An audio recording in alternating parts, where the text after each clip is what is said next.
ఉమ్మడి రాష్ట్రంలో సమైక్య పాలనలో ఒక రకమైన నిర్బంధాలకు గురైతే జూన్ 2, 2014 నాడు వందలాది మంది విద్యార్థుల ఆత్మ బలిదానాల పునాదుల మీద ఏర్పడ్డ తెలంగాణ రాష్ట్రం, ఆ రాష్ట్రానికి ఎన్నికైన కల్వకుంట్ల చంద్రశేఖరరావు నేను కాళేశ్వరం కట్టిన, నేను కళ్యాణ లక్ష్మి ఇచ్చిన, నేను షాదీ ముబారక్ ఇచ్చిన, మీకు నేను సచివాలయం కట్టిన, నాకు నేను ప్రగతి భవన్ నిర్మించుకున్నా, ఇట్లాంటి కొన్ని అంశాలను ప్రస్తావించి మళ్ళీ రాచరిక పోకడలతో వారసత్వంగానే ఈ ఆధిపత్యం చెలాయించాలి, ఈ ప్రాంతంలో దళితులు, గిరిజనులు, బడుగు బలహీన వర్గాల నుంచి మొదలు పెడితే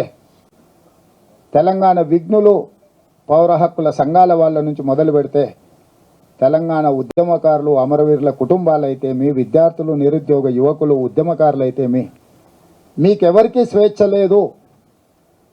నేను దళిత బంధు ఇచ్చినా, రైతు బంధు ఇచ్చినా, మీకు కావాల్సిన సంక్షేమం అంతా నేను ఇచ్చిన కాబట్టి నా వారసత్వాన్ని మీ నెత్తి మీద రుద్దుతా, మీరు వెట్టి చాకిరి చేయాలి, కత్తి బానిసలుగా ఉండాలి అని ఆనాడు కాసిం రిజ్వీతోని నిజాం ఎట్లయితే తన యొక్క ఆధిపత్యాన్ని ప్రశ్నిస్తే వాళ్ళ మీద సామూహిక దాడులు చేయించి వందలాది మందిని బలిగొన్నాడో, వేలాది మంది ప్రాణాలు కోల్పోయినరో, చంద్రశేఖరరావు కూడా మళ్ళీ తెలంగాణ రాష్ట్రంలో తన ఆధిపత్యాన్ని, తన అధికారాన్ని ఆయన మన నెత్తి మీద రుద్ది వారసత్వాన్ని మనకు అప్పచెప్పాలనుకున్నప్పుడు తిరుగుబాటు చేసిన వాళ్ళందరినీ కూడా అదే విధంగా అణిచివేసి మీకు స్వేచ్ఛ అనేది లేదు, మీరు వెట్టి చాకిరి కట్టు బానిసత్వానికి లోబడి ఉండాల్సిందే అని చెప్పి చంద్రశేఖరరావు గారు చెప్పింది. వారి ఎన్నికల ఉపన్యాసాలను మీరు సరళిని గమనించండి. ఎన్నికల విధానాన్ని, ఆయన నిర్వహించిన విధానాన్ని, ఆయన విశ్లేషించిన విధానాన్ని మీరు ఒకసారి గమనించండి.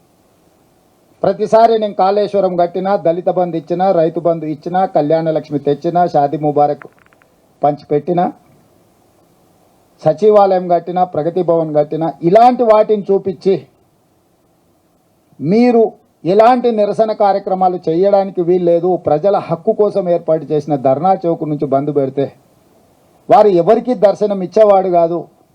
ఏ సమస్యలు వినేవాడు కాదు, ఏ విజ్ఞప్తులను తీసుకునేవాడు కాదు, అన్నీ నాకు తెలుసు, అన్నీ తానే నడపాలన్న ఆలోచనతోని తన వారసత్వాన్ని మన నెత్తి మీద రుద్దాలనుకున్నప్పుడు తెలంగాణ సమాజం అప్రమత్తమై అన్ని పక్షాలు ఏకమై ఆనాటి సాయుధ రైతాంగ పోరాటాన్ని స్ఫూర్తిగా తీసుకొని ప్రజాస్వామిక వ్యవస్థలో ప్రజాస్వామిక బద్ధంగా జరిగిన ఎన్నికలలో మార్పు కావాలి, కాంగ్రెస్ రావాలి అన్న ఆలోచనతోని డిసెంబర్ 3, 2023 నాడు